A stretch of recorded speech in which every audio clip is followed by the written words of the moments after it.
Hi, it's Computer Science Education Week. To start it off, I'm going to show you how coding can be a part of our everyday lives even without a computer. These activities are often called unplugged or screen-free, and they help not only build your motor skills and general dexterity, but also your logical thinking and your creativity skills. And altogether, they can help build a foundational knowledge of how coding and computer programming works.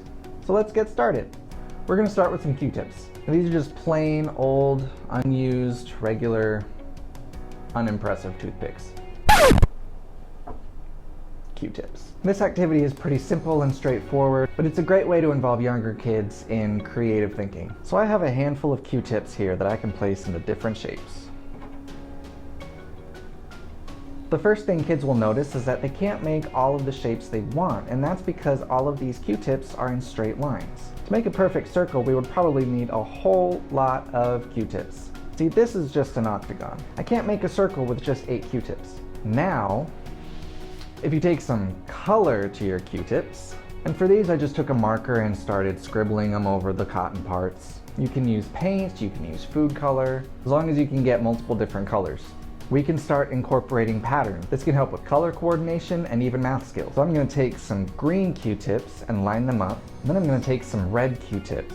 If I assume that the green Qtips are for adding and the red Qtips are for subtracting, I can start thinking mathematically. So I have 1, 2, 3, 4 green Qtips and 3 red ones. So then I know that total, I only have one Qtip, because these 3 are taken out by the red ones. Next up, we have some pixel art, and we're only going to use pipe cleaners and colored beads. And since Computer Science Week falls in December, I thought we could make some Christmas ornaments. So what we're going to do with our pipe cleaner is bend the top into a hook, just like that. Bring this part up, and then back down. And this is what's going to hold our bead. A white bead. And slide it on up, push it a little so that it gets caught on the knot. I'll take a red bead,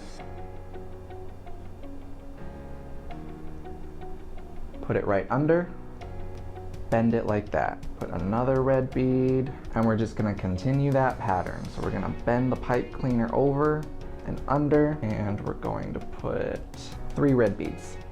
Bend under, 4,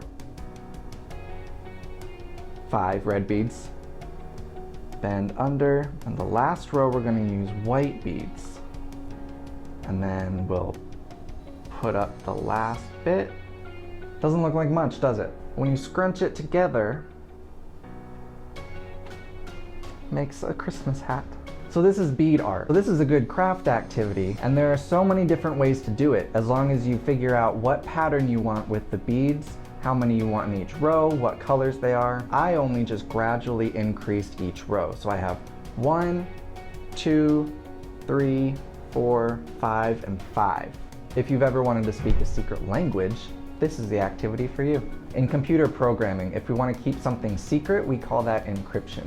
Pig Latin, when you place the first letter of a word at the end of the word followed by a Y, that's a verbal form of encryption, if you really think about it. In ancient Rome, Julius Caesar used his own written cipher, which was his own form of encryption, and he would do this to send messages. This form of encryption was ultimately easy to crack, but on first glance, his messengers wouldn't really know what he was saying. In this case, the key to solving the cipher depends on how many spaces you shift the alphabet, and that's why this particular cipher is called a shift cipher. So I made my own template with an outer ring with capital letters divided into 26 sections, and I have an inner circle with 26 sections with lowercase letters and numbers below them. Now here with the lowercase a, we start it with 0, and B is with 1, C is with 2, D is with 3, and so on all the way around. So what we'll do is line up the letters with each of the circles, so everything matches exactly. So once you line up your circles, every lowercase letter should match its uppercase letter. Now in the description of this video is a link to CS First, and it's going to include the lesson plan with this cipher activity that you can cut out and paste onto cardboard. You can paste it onto a paper plate. So if I gave you the letters QUILMIKWLM,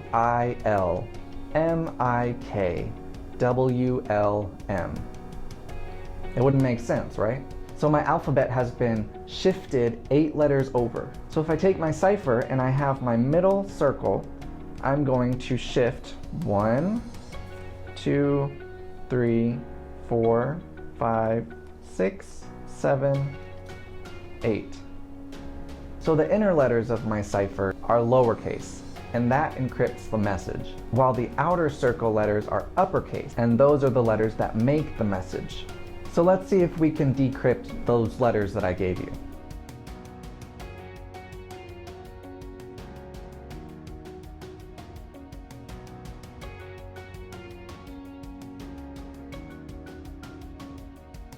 And now you can send your very own secret messages. You can find more unplugged STEM activities in the description box below. And these can help foster an appreciation for computer science and other STEM fields. I'll also include some resources that will let you practice your coding skills in real time on a computer. And don't forget to visit www.code.org this week to take part in an hour of code with so many other students across the world.